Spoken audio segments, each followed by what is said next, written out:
Bonjour et bienvenue dans cette nouvelle édition d'Afrique Info. Tout de suite, les titres. Un tribunal égyptien interdit aux membres des frères musulmans de se porter candidat aux élections présidentielles et parlementaires de ce mois de mai. L'armée nigériane s'est jointe aux recherches pour retrouver une centaine d'adolescentes enlevées dans leur école au nord-est du pays. La juge du procès pour meurtre d'Oscar Pistorius a décidé d'ajourner la procédure pour plus de 2 semaines. Les prix des matières premières en Afrique du Sud ne devraient pas grimper de façon significative à court terme. En Côte d'Ivoire, l'industrie du cacao est menacée en raison de recherches de poussière d'or dans les plantations.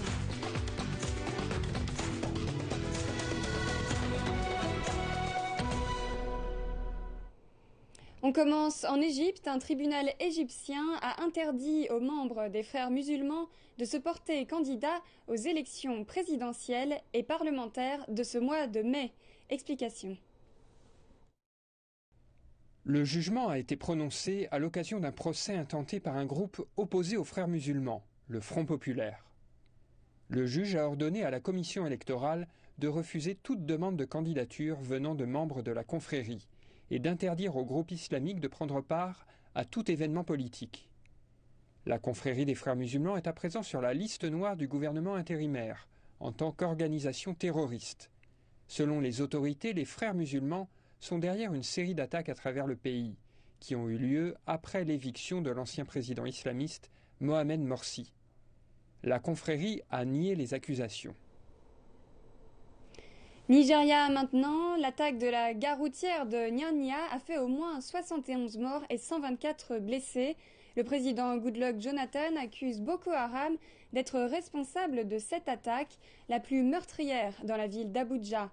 Les insurgés n'ont pas revendiqué l'attentat et le gouvernement nigérian a lancé une grande opération sécuritaire avant le Forum économique mondial qui doit se tenir à Abuja en mai. Le président Goodluck Jonathan a été prompt à se rendre sur la scène du drame. Il a dénoncé l'attentat perpétré par ceux qui, dit-il, veulent replonger le pays dans son passé. Nous présentons nos condoléances aux hommes et aux femmes de notre pays. Nous allons continuer à travailler dur. Boko Haram ne nous en empêchera pas. Le pays est en phase de développement et nous allons faire tout pour garantir que notre pays continuera à aller de l'avant. Ce sont des distractions inutiles qui ne font que nous faire aller de l'avant.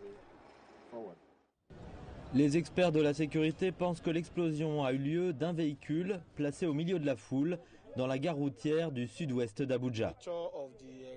L'information minimale que nous pouvons rassembler est que l'explosion a émané d'une voiture. La nature de l'explosion, nous ne pouvons pas l'affirmer à 100%, vous savez, mais cette explosion venait d'une voiture et ça a touché un grand nombre de personnes autour.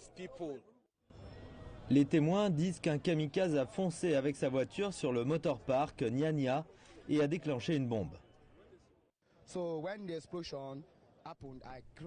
Quand l'explosion a eu lieu, c'était bondé et le feu s'est vite éteint. Il y avait plein de corps qui brûlaient. Certains étaient encore en vie, mais aucune équipe médicale n'a pu venir tout de suite. C'est pourquoi nous sommes là pour les aider. Et certains étaient brûlés jusqu'à devenir de la cendre. Ce pays est en danger si on ne fait rien. On a peur.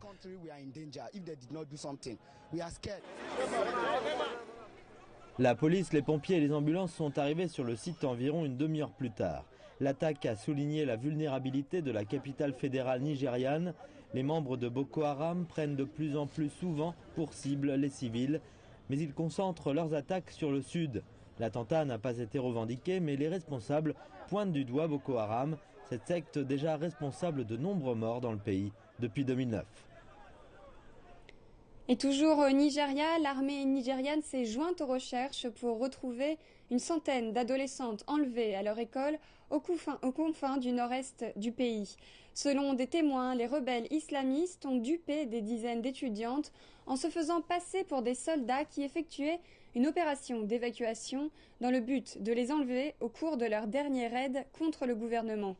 Les tireurs de Boko Haram, soupçonnés d'être derrière cette affaire, ont fait une descente sur la ville de Chibok, dans l'état de Borno, et se sont rabattus sur l'école pour filles le lundi soir. Ils ont enjoint les étudiantes à quitter leur dortoir. 48 heures sont passées depuis l'enlèvement des jeunes filles à leur école et nul ne sait où elles se trouvent. Nombreux sont les témoins de l'attaque prêts à en parler, seules les autorités demeurent silencieuses. La secte islamiste radicale Boko Haram a pour sa part fait aucune déclaration. Selon des sources policières, l'armée coordonne une opération de soutien aux volontaires locaux autour des forêts dans les communautés le long de la frontière avec le Cameroun pour suivre la trace des jeunes filles. Le gouvernement doit sommer la libération inconditionnelle des jeunes filles. Et si les terroristes refusent de tenir compte de cette déclaration, il faudra une action décisive, une déclaration de guerre contre ces terroristes. Ce n'est pas la première fois que les militants de Boko Haram commettent des enlèvements de cette nature. En février dernier, la secte a attaqué cette école dans l'état de Yobe, tuant 40 étudiants et enlevant 25 étudiantes pour les réduire à l'état d'esclaves sexuels. Depuis cet événement, il n'y a eu aucune nouvelle sur le sort de ces jeunes filles. Ces gens veulent faire la différence et apparemment ils y parviennent, tandis que les politiciens sont trop occupés à jouer à la politique politicienne, avec tout, y compris avec notre survie collective. Ils sont concentrés sur l'élaboration d'une stratégie à adopter pour 2015. Boko Haram, dont le nom signifie littéralement l'éducation occidentale est immorale, a constamment pris pour cible des écoles. De nombreux étudiants ont été massacrés et des bâtiments scolaires incendiés. Le gouvernement de l'État du Bornu, un des États en état d'urgence, a fermé toutes ces écoles pour écarter l'éventualité d'une attaque. Mais le chef des insurgés s'est juré de poursuivre sa guerre contre les écoles. Et jusqu'à présent, la secte a respecté son serment. Et la juge du procès d'Oscar Pistorius a décidé d'ajourner les procédures pour plus de 2 semaines à partir de jeudi. Le procès devrait reprendre le 5 mai. L'annonce a été faite mercredi, après 5 jours d'un contre-interrogatoire sans relâche qui l'a fortement ébranlé. Alors que sortent de nouveaux détails du meurtre, les observateurs ont également scruté l'attitude de Pistorius devant la cour. Oscar Pistorius a connu 5 jours très difficiles sur le banc des accusés, subissant un contre-interrogatoire musclé. Des millions de personnes à travers le monde n'ont rien perdu de ses moindres mots et tirent leurs propres conclusions concernant ce qui s'est réellement passé cette nuit tragique de la veille de la Saint-Valentin où Oscar Pistorius a fait feu et tué sa compagne Riva Steenkamp. L'un des aspects les plus notables de ce procès est la manière dont il a livré une joute oratoire avec le procureur général Gary Nell. Mais certains observateurs estiment qu'il s'agit d'une ligne de défense dangereuse pour l'athlète paralympique. La meilleure manière de répondre aux questions de la Cour est simplement de rester franc. Et l'erreur que commet Oscar est qu'il ne réalise pas que plus il parle et plus il s'ouvre à de nouvelles questions. Le procureur sait déjà où il va. Il a anticipé la manière dont Oscar va répondre. Il l'a déjà jaugé. Et donc, quand Oscar tente de se montrer plus malin que le procureur, il tombe en fait dans le piège qui lui a tendu. Le docteur Van Niekerk est un spécialiste de la psychologie du sport. Selon lui, la raison pour laquelle Pistorius se bat contre Gary Nell s'explique par l'historique personnel de cet athlète d'élite. C'est un sportif, donc il connaît très bien la compétition. Il a fait de la compétition pendant la plus grande partie de sa vie. Donc toutes ses compétences, tout ce qu'il sait sur la vie, sur la manière de se conduire dans certaines situations, il l'a appris sur les pistes. Donc je ne suis pas surpris qu'il se mette en mode combat. Il relève le défi. Il souhaite dominer ce procès. Il abhorre la soumission. Psychologiquement, il combat pour sa vie. Certains observateurs ont questionné l'authenticité du témoignage de Pistorius devant la cour. Pourquoi est-il capable de se souvenir de certains aspects de la soirée alors qu'il en a oublié d'autres? Pourquoi certaines de ses réponses viennent lentement ou remises à plus tard? Van Niekerk estime que cela provient encore une fois de son historique sportif. Il se focalise à présent sur les résultats de cet événement. Pour les athlètes, cela n'est pas bon de se concentrer sur ses objectifs tout le temps. Votre esprit n'est plus dans le moment présent. Votre esprit tend à partir vers la fin de l'événement. Et cela rend anxieux. Cela vous fait perdre votre confiance. Cela devient également une distraction qui vous éloigne de ce sur quoi vous devriez vous focaliser. Votre esprit quitte l'ici et maintenant et vous commencez à vous inquiéter de ce qui se passera au final. L'état émotionnel de Pistorius a également été le sujet de débat. L'athlète a fondu en larmes lorsque des images de la sanglante scène de crime ont été montrées à la cour.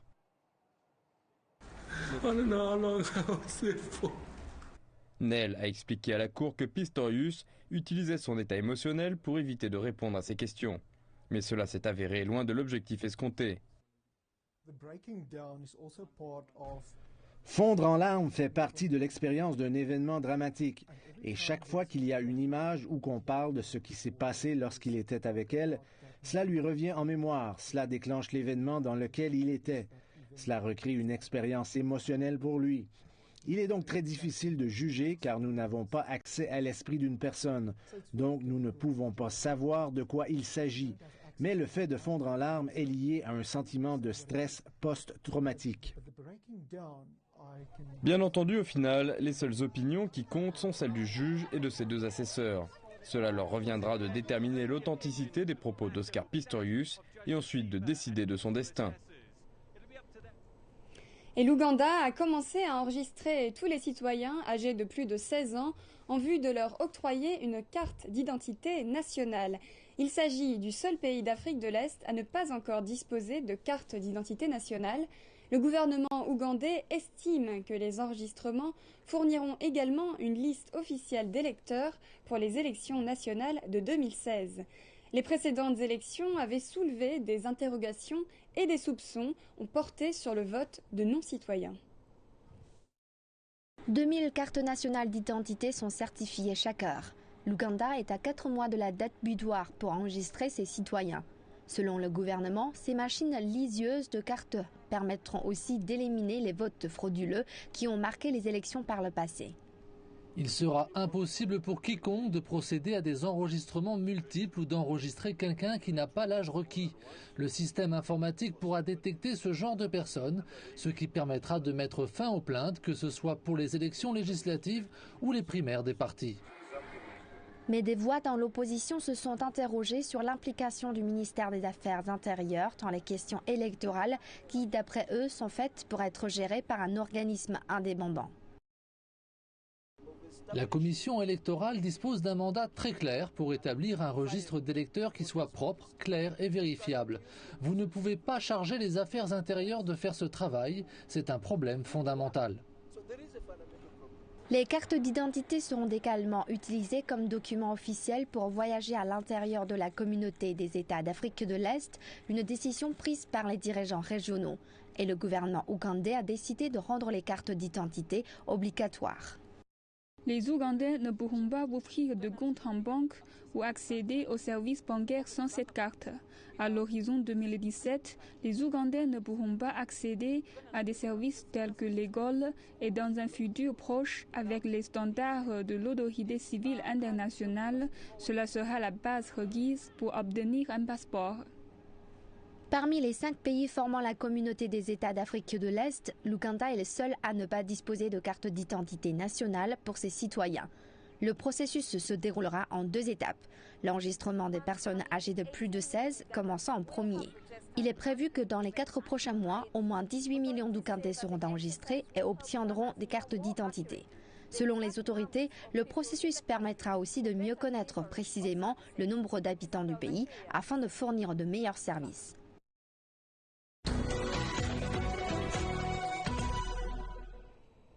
Et maintenant, c'est le temps des marchés boursiers européens, américains et africains. Les bourses européennes ont terminé en hausse mercredi à la faveur d'un rebond technique favorisé par des chiffres rassurants en provenance de Chine, où la croissance a ralenti moins que prévu au premier trimestre. À Paris, le CAC 40 a regagné 1,39% à 4405,66 points au lendemain d'un recul de 0,89%. La confiance des économistes à propos des perspectives de l'économie américaine se confirme, même s'ils sont nombreux à craindre que la tendance ne soit affectée par le ralentissement perceptible en Chine, montre une enquête Reuters publiée mercredi. Et maintenant, les bourses des pays africains. L'indice Jitopi de l'Afrique du Sud a fini en hausse de 0,78% et l'indice Setoun de la Tunisie a gagné 0,01%. L'indice Massi du Maroc a baissé de 0,03%. Et pour terminer, vous voyez les chiffres des bourses égyptiennes et du Nigeria. Et on enchaîne avec les taux de change des devises étrangères et les prix des matières premières.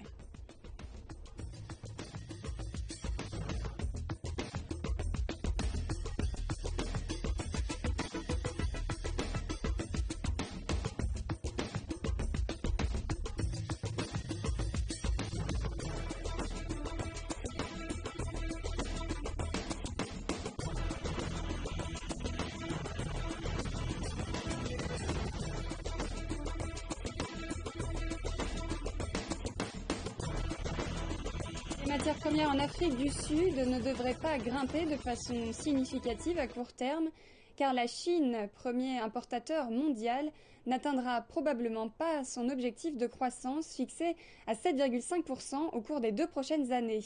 Selon les estimations, la croissance sera de 7,1% cette année et de 7% en 2015. Selon un analyste, la demande en matières premières est stable mais pourrait augmenter. Le cuivre, qui est un des métaux de base, continue d'aller contre la tendance, surtout en Chine où le marché immobilier continue de croître avec des millions de logements qui seront construits entre les 3 et 5 prochaines années.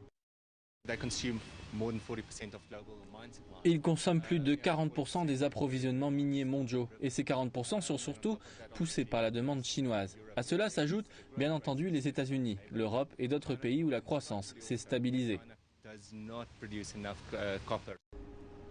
Dans le passé, l'Afrique du Sud était connue pour sa production d'or, bien que ça ne soit plus le cas aujourd'hui. Cependant, le prix de l'or semble être soutenu par quelque chose d'autre.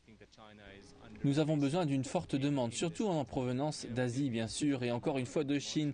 Les gens parlent beaucoup de ce pays et de sa banque centrale. Nous pensons que la Chine manque de ce métal. Nous croyons que la demande physique et la réorientation de la demande de l'Occident vers l'Orient va continuer et qu'une fois la politique monétaire des États-Unis stabilisée et normalisée, l'or continuera à s'apprécier. D'après nous, le prix à long terme de l'or sera plus proche de 1500 $ américains que de 1100. Malgré le fait que le secteur de la platine soit sous contrainte et sous pression pour le moment, il y a aussi une vision à long terme qui implique les réserves. La platine sera également en déficit pour les 3 ou 4 prochaines années. Cependant, nous pensons qu'il y a des stocks qui sont hors terre et qu'une bonne partie se trouve aux États-Unis et en Europe, probablement assez pour une consommation sur 3 ans. La Mauritanie est un paradis pour les pêcheurs. Ses eaux riches en poissons attirent des travailleurs migrants du Sénégal et de Gambie, mais également des pêcheurs illégaux venus de plus loin encore. Au port de pêche de Nouakchott, on retrouve nombre de ces groupes minoritaires. Le port de pêche de Nouakchott au bord de l'océan Atlantique. Les températures baissent et les bateaux remplis de poissons se rapprochent de la baie. C'est ici que travaillent la majorité des pêcheurs Wolof et Foula. Ils ne représentent que 8% de la population mauritanienne, mais ramènent assez de poissons pour nourrir Nouakchott et ses alentours. Leur travail est dangereux car les eaux sont imprévisibles et les outils rudimentaires. Mais ces hommes, pour la plupart immigrants du Sénégal et de Gambie, risquent leur vie chaque jour dans ce métier que beaucoup préféreraient ne pas avoir à faire. Alia Kamara vient de Guinée, il travaille depuis 5 ans à port de pêche. Nous faisons la pêche. Bon, lorsqu'on nous montons la pêche, nous allons jeter les filets. Nous attrapons les poissons avec les grands balles. Ouais. La Mauritanie possède des eaux parmi les plus riches en poissons du continent. Mais les profits de ces pêcheries vont essentiellement aux flottes internationales qui exploitent les eaux poissonneuses du pays. Ahmed Mahmoud est boucher à Nouakchott. Il vient ici chaque jour pour acheter ou suivre les prix du poisson. En général, le poisson, c'est par saison. Il est cher lorsque des entreprises chinoises arrivent de Chine ou du Japon. Le poisson est une fortune pour le pays et quand les étrangers arrivent, les prix augmentent et ce sont les gens d'ici qui en pâtissent. En 2012, l'Union européenne a signé un partenariat avec la Mauritanie, autorisant ainsi les flottes européennes à capturer 300 000 tonnes de poissons par an en échange de 70 millions d'euros. L'objectif était de réduire la pêche illégale. Le revers de cet arrangement est que la part des pêcheurs locaux s'amenuise, ainsi que leur niveau de vie. Et en Côte d'Ivoire, l'industrie du cacao est menacée. La recherche de poussière d'or qui se trouve dans les plantations de cacaoyers et que l'on récupère en creusant des puits endommage grandement les arbres, mais cela est aussi beaucoup plus lucratif que le cacao. Reportage. 60% du cacao mondial est fourni par la Côte d'Ivoire et le Ghana, mais l'industrie est menacée. Des puits sont creusés entre les arbres pour rechercher quelque chose de bien plus lucratif, de la poussière d'or. Cette plantation d'1 hectare dans l'ouest de la Côte d'Ivoire a plus de 30 puits reliés par des tunnels souterrains à 10 mètres de profondeur. La terre est la propriété de Boyfo Kouassi. Pour la durée, là, ça dépend. Voilà, ça dépend. Tant qu'il y a de l'or, le travail continue. Boyfo Kouassi a gagné plus en quelques semaines que ce qu'il a gagné en 5 ans avec le cacao. Et cela alimente une ruée vers l'or que l'industrie du cacao ne peut concurrencer. Michel Gueya dirige une coopérative d'agriculteurs. Les jeunes de maintenant préfèrent aller travailler sur le site pour avoir un demi. La terre est souvent nettoyée de toute son or en quelques mois, mais les plantations sont très endommagées et revenir à une exploitation de cacao n'est pas une option. Ces femmes sont en train de nettoyer des gravillons où autrefois il y avait des cacaoyers. L'agriculteur Séverin Conan dit que le prix du cacao est en partie la cause. Il est régulé par le gouvernement et les gains des producteurs locaux sont de seulement $2000 par an. Mais on préfère faire de l'or et laisser le champ de cacao en brousse. Parce que le cacao ne nous rapporte pas. Et on souffre, mais le paysan n'a toujours rien. Même sans or, les plantations de cacaoyers sont menacées. Elles sont vieillissantes, tout comme les agriculteurs. L'âge moyen est d'environ 50 ans, seulement 4 ans de moins que l'espérance de vie en Côte d'Ivoire. Et on poursuit avec la Zambie. Nous avons rendu visite à un entrepreneur zambien qui a développé un outil pour numériser et standardiser le programme pour les élèves du pays. Reportage. Afin de révolutionner le système scolaire en Afrique, l'entrepreneur zambien Mark Bennett a créé iSchool, un outil d'e-learning pour les élèves et les enseignants en Zambie. iSchool est un outil d'apprentissage sans fil et portable avec tous les programmes scolaires pour les élèves des grades 1 à 7. Il a été approuvé par le Conseil de l'éducation du pays et il change la manière d'apprendre des élèves. Nous avons commencé iSchool il y a quelques années maintenant, pour essayer, expérimenter et voir si les dernières technologies, ce que nous avons maintenant, pouvaient non seulement être mises en place, mais aussi profiter aux villages et aux communautés rurales d'une manière qui ne pourrait pas être faite avec les ordinateurs traditionnels. Et en même temps, nous pouvions aussi changer la méthode d'apprentissage. Donc nous n'avons pas mis en place la technologie purement et simplement. Nous essayons d'aider le nombre croissant de professeurs sans formation et les grandes classes, ainsi que le manque d'écoles et de ressources en mettant un outil dans la classe qui dispose des leçons pour les enfants, mais aussi qui a des plans d'enseignement très détaillés pour les professeurs, pour leur présenter les manières modernes d'apprentissage interactif. Donc, susciter le questionnement dans les classes, aider les enfants à penser à leurs problèmes et relever le défi. Une méthode vraiment interactive. Les enseignants étaient enthousiastes à l'idée du projet et ils disent qu'iSchool est facile à utiliser. Un professeur ajoute que tous les enseignants devraient apprendre à utiliser ce système d'éducation dans leur formation. Ce professeur nous a dit cela quand nous lui avons demandé la chose qu'il souhaiterait partager avec d'autres professeurs et écoles qui n'utilisent pas le système actuellement. Cela est bien expliqué pour moi et selon les plans de la leçon. Les cours sont bien organisés et je suis sûr qu'avec cela, je pourrais enseigner bien plus qu'avant. Un parent d'élève a été si inspiré par les succès de ses filles depuis l'utilisation d'iSchool que cela l'a motivé pour accomplir un rêve.